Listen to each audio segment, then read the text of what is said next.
Okay, I did my homework on Nakisha Ervin-Knox and find out that she attended historical black colleges.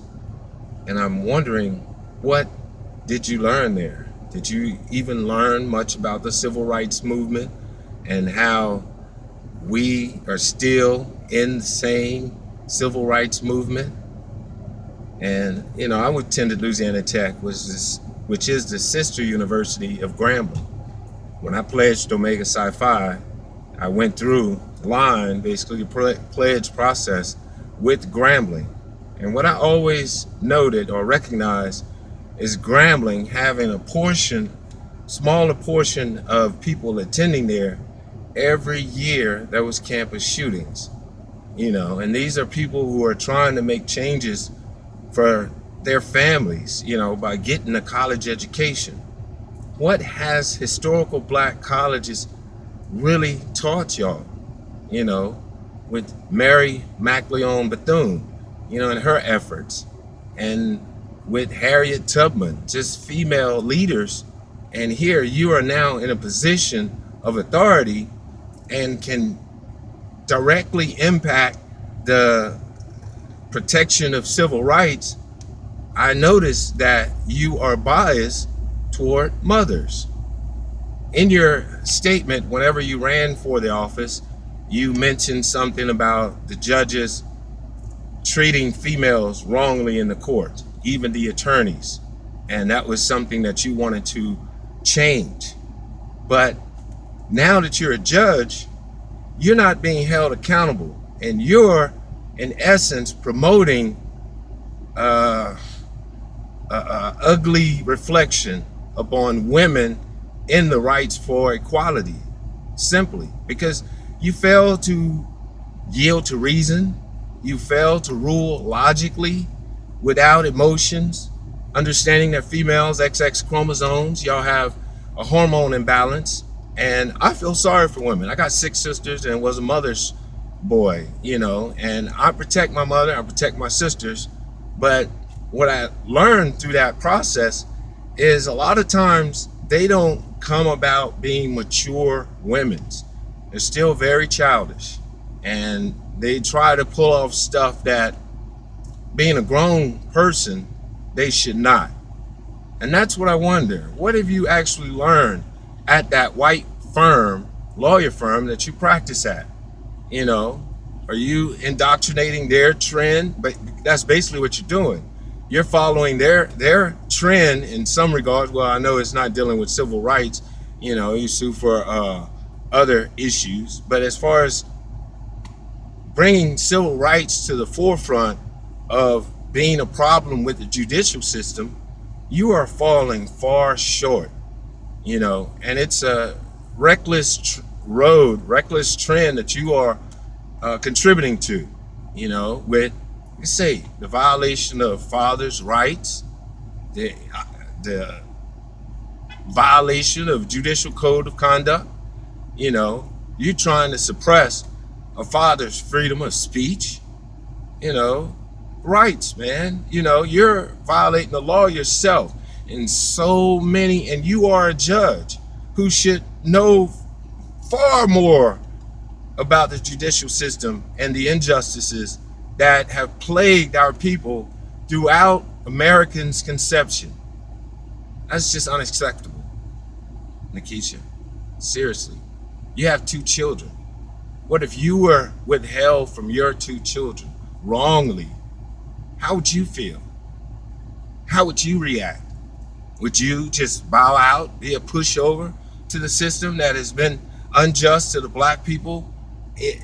Like I said, since beginning of the American system, do you not understand that slavery used to divide families, father from the children, in order to undermine the male authority within his family, to not make him the protector? That's what I am, especially for my children. And as you can see, I served. So my service was to fight for people who could not fight for themselves. And I just don't understand niggas in New Orleans. Goes back to the thing that white people said. The one thing that they feared was educated niggers, ignorant folks who don't yield to reason, unreasonable. So there's no sense of justice that has been through you, an individual who has taken on a position that has so much weight, has so much responsibility. You're acting irresponsible, escalating court causes, going off unsubstantiated evidence, trying to suppress my freedom of speech. HBCU graduate. Okay, this is my psychological evaluation of Judge Nakisha Ervin-Knott. I realize she's a graduate of Xavier University, to which I have a friend of mine that's a New Orleans native, and I asked him, what is the issue with New Orleans being predominantly black and haven't made many advancements in part to the civil rights movement or equality, of blacks to whites? He explained to me that, yeah, they're only taking care of people in their same social settings, which is haves versus the have-nots. I noticed that she also attended SUNO, and that's what I was just asking him. Dillard, Xavier, SUNO, these HBCUs, graduates here, what are they actually doing to improve Louisiana? Noticing that she practiced at an all-white firm. As I look at the lawyers on the list, it's all white people. And then noticing that she is in an interracial marriage with interracial children. So in my analysis of that is she doesn't see that a black man is good enough for her, and she's trying to fit in to the white world. And in a sense, she's not a good representative of the New Orleans blacks, period. I got to say, I have two interracial children, born unto a borderline, to which I was paid to have because of my genetics, because of my intelligence, and how badly this woman wanted to have children for me. But I told her I would never marry her because I would not give up on my black people, and turn my back on them, which has been the whole purpose in my life, is to try and make an impact to America like Martin Luther King did. I'm not racist or anything because I pride myself on being educated in a predominantly white system, which I was going to have to deal with in this society. And it wouldn't benefit me to be educated in an HBCU. I was offered full scholarships to Grambling, to Southern, and so forth, but I didn't take them because I thought that would be kind of not beneficial because it's going to be a predominantly white world. So I need to understand and operate on their level. So noticing her statement whenever she ran for a position to be a judge, she mentioned how females were treated in court, especially female attorneys as well. So with me having been before her twice, I see that she is more about the feminist movement than she is about black equality in America. She accepted allegations, never reviewed any evidence, violated her judicial code of conduct, and not properly, fairly, unbiasedly mediating the situation and upholding the integrity and faith in the judicial code, in the judicial system. She failed by far. She failed on that issue. And as well, she began my court hearing, the second time I appeared before her, about me contacting the judges, which is their emails are posted on public website, for a reason. And then she also tried to suppress my freedom of speech by telling me to take things down off my social media. No, I'm very creative. I'm very persistent, especially concerning my kids. And it is only my objective is to be a father in my children's lives and address the fatherlessness in society, period. Because it's worldwide in a sense. Only Germany has changed their way of addressing that issue. That is, in a sense, it's somewhat like what they did during slavery with the Willie Lynch doctrine. They would undermine the male authority in his household, show the family that he's not the protector, and as in Louisiana, we all cling to our mothers.